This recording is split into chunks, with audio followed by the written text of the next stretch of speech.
कसे आहेत पालवी, कसे आहेत पालवी?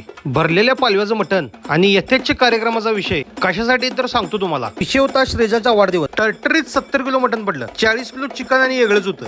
गेल्या पहिला सगळं उकडून घेतलं. तर ग्रेव्ही मध्ये सगळे मटणाचे तुकडे एक एक एक एक टाकायला लागले. व्हेजवाल्यासनी पण नवीन आयटम होतं. कधी तिळी खाल्लाय का? तिळी खाल्ला असेल तर कमेंट करा. तुमचे मित्र सयाई यांची कन्या श्रीजा होता वाढदिवस. त्याचं नियोजन होतं तांबडा मटण रस्सा.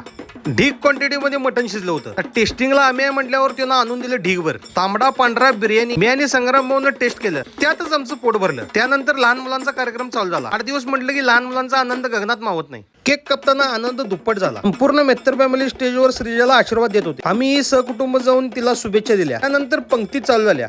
सर्वांनी जेवणाची प्रशंसा केली. हीच खरी आनंदाची कमाई. लोकांना जेवण एवढं आवडलं की मेहनत सफल झाली. सगळ्यात शेवटला आमच्यासाठी मटण लोणचं केलं. हा कार्यक्रम पूर्ण झाल्यानंतर सयाजी आणि त्यांची फॅमिली एकत्र आस्वाद घेऊन मी पण श्रीजाबरोबर सेल्फी घेतला आणि मस्त शेवटला आईस्क्रीमवर यथेच्छ दणका दिला.